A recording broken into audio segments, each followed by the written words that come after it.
to another episode of Historically Marked, Route 66 edition. I am in Elk City, Oklahoma, and I must apologize for the wind because I can definitely feel it, and I know you can probably hear it. But I am at the National Route 66 Museum, and it's actually part of a Ford Museum complex, which is indoor and outdoor.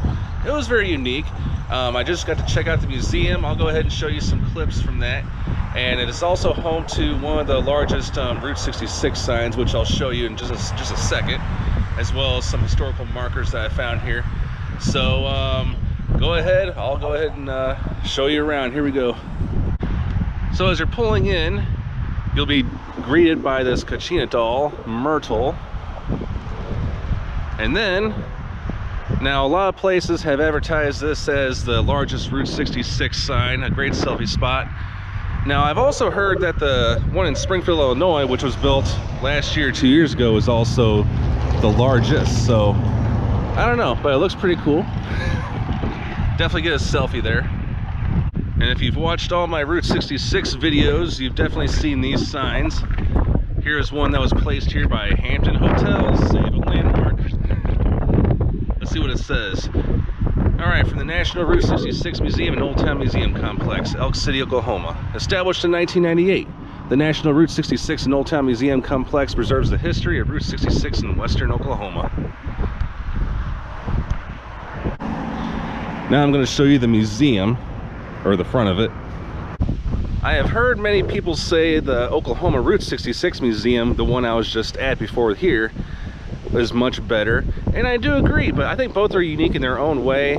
The only thing is, I mean, the price is nice for as little as you see here. I mean, it's $4 or $5 depending on if you're a AAA member, but they do have a nice gift shop, as well as the one in Oklahoma, or Clinton, Oklahoma. But I definitely still recommend this to anyone who is a Route 66 enthusiast, because you actually see a lot more than just Route 66. As a matter of fact, there are 4 different museums here on these grounds. National Route 66 Museum, the National Transportation Museum, the Old Town Museum, and the Farm and Ranch Museum, and the Blacksmith Museum. So if you want to know where to start, this is where you go, right here. So here's the inside of the National Route 66 Museum. You check in here. Behind those doors is a small theater where you watch a 15-minute Route 66 documentary, or movie as they call it. Gift shop, and then the museum. So ironically, this museum does have a Popeye collection. And Popeye really has no relation to Route 66 that I know of, but it's weird because I was just literally at the Chester Museum like a month ago.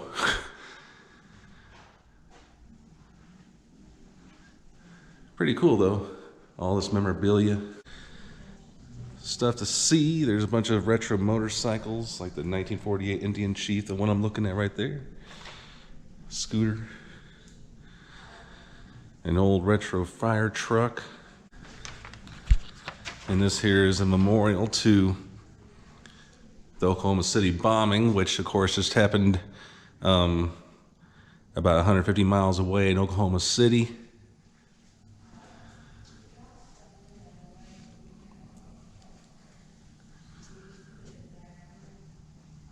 So the first museum is very brief. I just found that out, and now I can go to museum number 2 as you're going back into the parking lot. There's a little plaque that says Western Oklahoma Historical Society assisted the city of Elk City in making this project possible. All right, time to go in.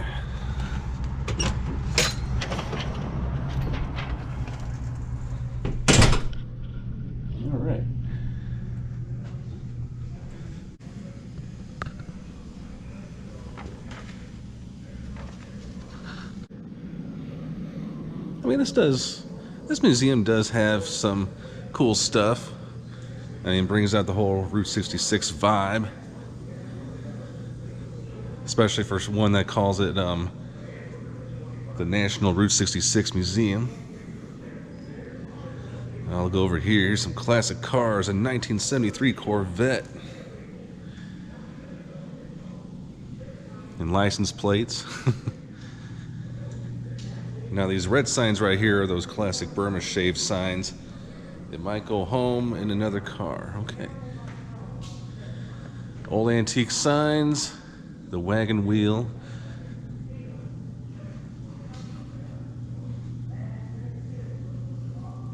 And then I doubt this is the real car, but this model of the one that was used in the film, the 1940 film, The Grapes of Wrath, donated by the Jode family. The 1928 Ford truck.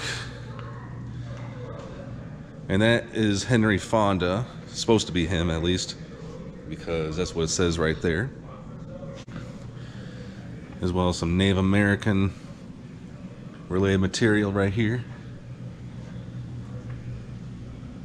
And that pretty much caps off the Route 66 Museum.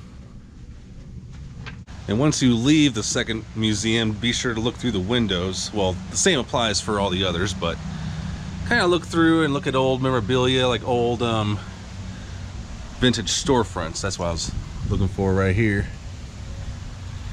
Wow, old pictures. And the soda machine's out of order, but that's okay. I got enough caffeine in my system.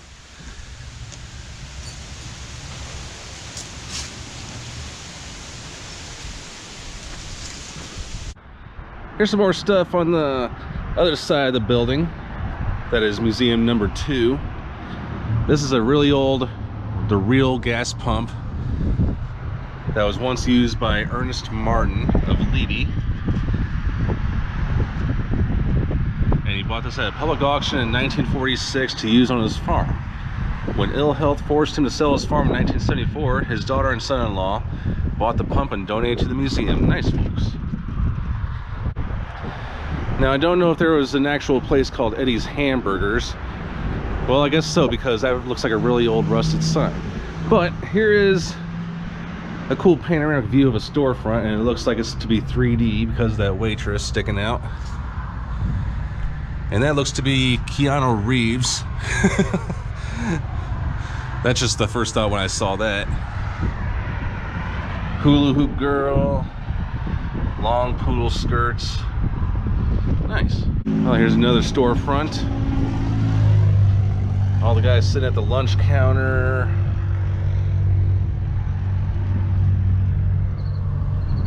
Pretty cool. Back when everything costs like less than 50 cents.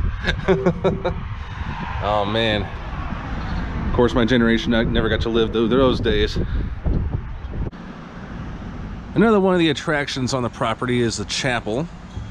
And let's go inside.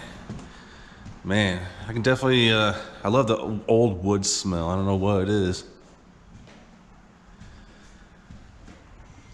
This was donated by Dr. Fraser, I'm sorry, C.W. Crane, one of the pioneers.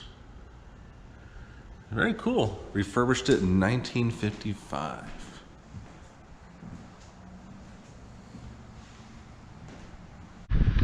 And right over here is the Old Town Museum. Go and check it out. So the Old Town Museum is actually pretty cool.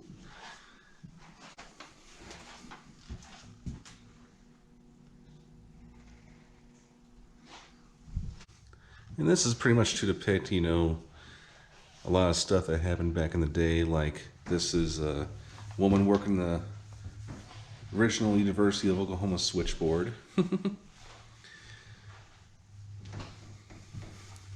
The 1950s stereotypical mom working in the kitchen, or wife working in the kitchen.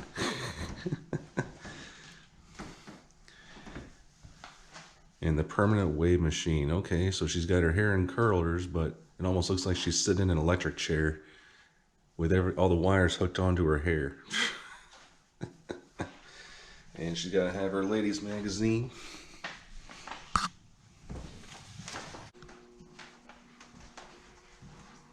And I did not know this, you know, upon coming here, but apparently Miss America of the year 1981 was from this town, Elk City, Oklahoma. 81 was, of course, the year I was born. So how about that? Here's a little close-up of the beauty. Her swimwear, the gowns she wore on stage. Wow, this is so cool. Very nice for whoever it was that donated all this. The trophy too, wow. Miss Oklahoma 1980. And up that way is the Rodeo Museum. And everything you want to know about rodeos is up here, all the memorabilia.